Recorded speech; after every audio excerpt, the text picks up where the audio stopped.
sant yàlla bu baax a baax ginnaaw bi nga xam ne ginnaaw ñaar fukki fan ak benn def nañ campagne dem fu nekk ci Ziguinchor saafante ak askan wi yàlla may ñu fekkee bésub tey bi ñëw nañu ci centre bi waxtaan nañu ak suñu mandataire nee nañu amul benn jafe-jafe nuyu nañ ñi ñu fi fekk voté nañu ñu ngi ñaan yàlla bés bi yëpp mu am ci jàmm ak salaam di wax askan wi ne bés bi mooy seen bés mooy bés bi nga xam ne ci la ñu war a wax seen gis-gis li ñu yëg seen yaram muy bésu tànneefu seeni ndaw donc nañu génn massivement ñëw voté ñëw wax li ñu xalaat ci réew mi ci Ziguinchor.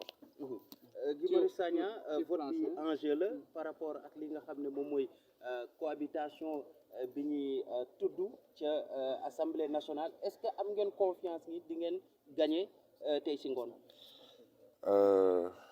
D'abord cohabitation bu ñuy coow dama xamul lan moo tax mu war a nekk coow ndaxte àddina cohabitation la dund cohabitation la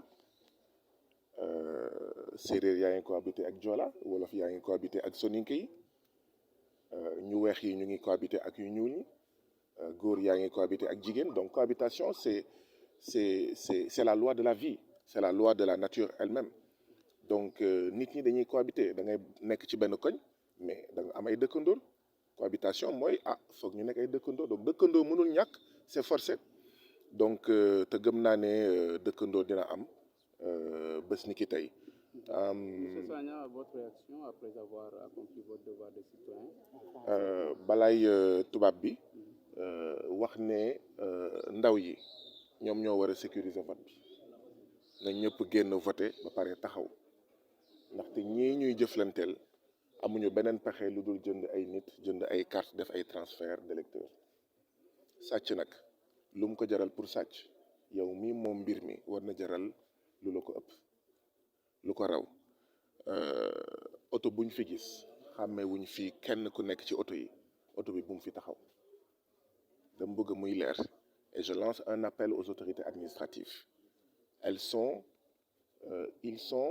des préfets du peuple sénégalais des gouverneurs du peuple sénégalais des sous-préfets du peuple sénégalais mënuñu nangu préfet ne moom Sall préfet la maanaam préfet bu famille Sall mënuñu nangu gouverneur ne Sall gouverneur la maanaam gouverneur bu famille Sall nañu nekk gouverneur ak préfet yu askan wi maanaam tëddee njaaxaanaay bañ a dugg ci ay sàccal parti au pouvoir ndaxte Sénégal dafa am une longue tradition de gouverneur ak préfet ak sous-préfet yoo xam ne dañuy sàccal parti au pouvoir ñu ngi leen di lancer un appel à rester républicain buñ ko mënul ñun on va faire face je lance un appel à toute la jeunesse à tout le monde on va faire face préfet wala gouverneur wala sous-préfet bu fi bëgg a def naka su dul noonu on fera face dégg naa nag am na ay waa Benno Bokk Yaakaar fii ci Ziguinchor ak feneen ñu ngi dugal ay kaar ak di def ay nervi dama ne bu kenn attaqué kenn waaye nervi bu fi attaqué nit wala jéem a troubler le vote ici à Ziguinchor ou ailleurs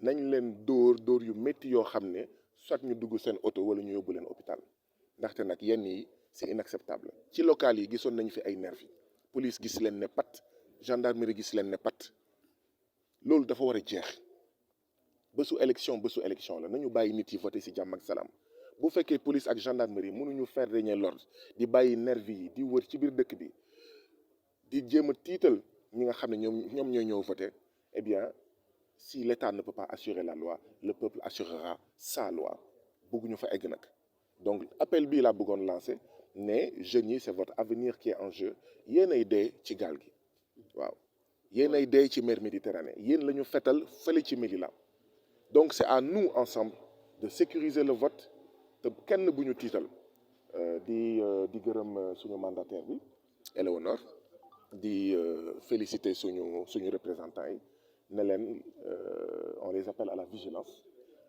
parce que seeni pexe dafa bëri donc bu fi kenn génn PV yi bu ko kenn signé te amul ay résultats et voilà daal nañu am prudence ak vigilance. Vous venez d'accomplir votre devoir civique. Comment appréciez-vous les opérations électorales de Kissamara? Rendre grâce à Dieu et au peuple sénégalais qui nous ont permis de battre campagne pendant 21 jours partout au Sénégal. Et nous ici, Oulimata Sidibé et moi-même, candidat de la coalition Yewwi Askan Wi, ainsi que tous les autres de la coalition, de l'intercoalition Yewwi Askan Wi Wallu, qui se sont mobilisés comme un seul homme pour que nous battions campagne et qui nous ont permis aujourd'hui de pouvoir accomplir notre vote, notre devoir citoyen. Nous nous sommes entretenus avec notre mandataire Éléonore qui nous a rassuré que tout se passe bien pour l'instant. Il n'y a pas encore un grand rush et je vois même que le ciel semble menaçant.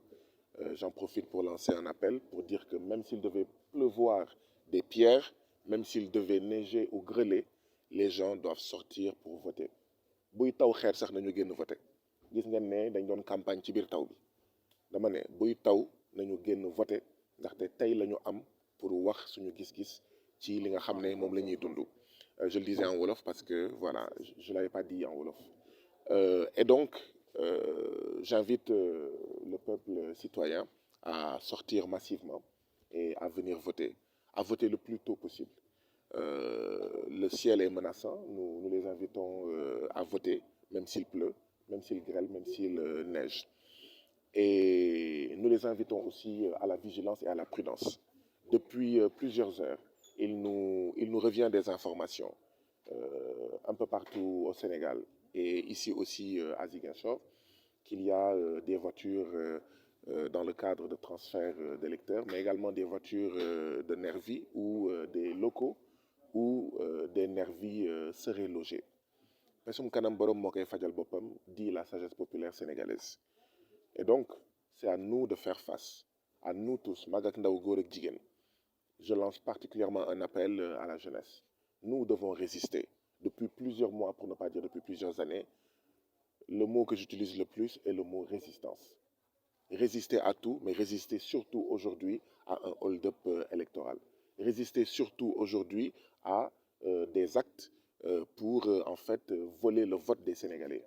Et il faut s'y attendre. Il faut s'y attendre parce que, comme j'ai l'habitude de le dire, quand on vole un peuple, quand on vole les richesses d'un peuple, nécessairement, on va essayer de voler sa voix, on va essayer de voler ses élections. Et donc, à nous de faire face pour qu'on ne nous vole pas nos voix, pour qu'on ne nous vole pas nos points de vue, notre vote. Et n'oublions pas, depuis plusieurs mois, nous nous révoltons. Nous nous révoltons contre plusieurs choses dans ce pays-là. Mais après notre révolte, notre vote. Après notre révolte, il est venu aujourd'hui, le jour de notre vote. Alors sortons massivement, quel que soit le temps. Il paraît que, par exemple, dans une localité comme Kaffrine, il est en train de pleuvoir des cordes depuis 5 heures du matin, mais tout le monde est en train de sortir avec des sachets, avec des bols pour se couvrir la tête et pour voter. Eh bien, nous, ici à Ziguinchor, nous savons que nous vivons avec la pluie. Nous cohabitons, pour utiliser un mot en vogue, nous cohabitons avec la pluie. Donc, quel que soit le climat, la température, sortons massivement voter. Les jeunes votons et ceinturons tous les centres de vote pour assurer la sécurité. Si d'aventure des nervis, de celui qui prend l'argent de l'AIBD pour acheter des moutons et donner un peu partout, si ces nervis veulent faire la loi ici, eh bien nous ferons face. Nous n'attaquerons personne, mais nous n'accepterons pas que le vote soit troublé ici à Ziguinchor et partout ailleurs. Cet appel est lancé à l'endroit des militants et sympathisants de l'intercoalition Yewwi Askan Wi Wallu ici à Ziguinchor, mais à l'endroit de tous les militants et sympathisants de cette intercoalition partout au Sénégal. Ils n'ont pas d'autre choix que de voter. Si les choses se passent normalement, d'accord, nous allons les battre à plat de couture. Ici, il ne leur reste qu'une seule chose, peut-être essayer de limiter la défaite. Parce que la défaite est assurée ici à Ziguinchor, comme ailleurs au Sénégal. Ils vont essayer de limiter la défaite en faisant du transfert d'électeurs ou en s'arrangeant pour qu'à une certaine heure de la journée, que nos bulletins soient finis. Nous ne devons pas accepter que le vote se poursuive si les bulletins de Yewwi Askan Wi en fait viennent à manquer. Donc c'est à nous de nous battre. La victoire est acquise. Qu'on ne nous la vole pas, comme on nous vole nos ressources et plein d'autres choses comme ça. Je vous remercie. La cohabitation, qu'est-ce que vous en pensez à l'hémicycle? La vie, c'est la cohabitation. Donc, elle ne devrait troubler ou étonner ou faire peur à personne. Nous cohabitons tous les jours en tant que voisins. Nous cohabitons tous les jours en tant que membres d'une même daïra ou d'une même CEB. Nous cohabitons tous les jours parce qu'on se retrouve dans une école ou dans un lieu de travail alors que nous sommes différents. Donc la cohabitation, c'est la loi de la nature. Il faut arrêter de faire peur aux gens. Je me rappelle que quand Maître Abdoulaye Wade était dans l'opposition, on faisait peur aux citoyens sénégalais en leur disant que ce monsieur-là, si jamais il prend le pouvoir, eh bien ça va être la catastrophe. On essayait de leur faire peur. Eh bien, il n'y a aucune peur à avoir. Yewwi Askan Wi et Wallu majoritaire, cette cohabitation sera au bénéfice des populations sénégalaises. Et donc, Gor Tchawardia, nous allons faire du Yewwi Askan Wi dans tous les domaines. Je vous remercie. Merci. Voilà. Comment on dit? Damay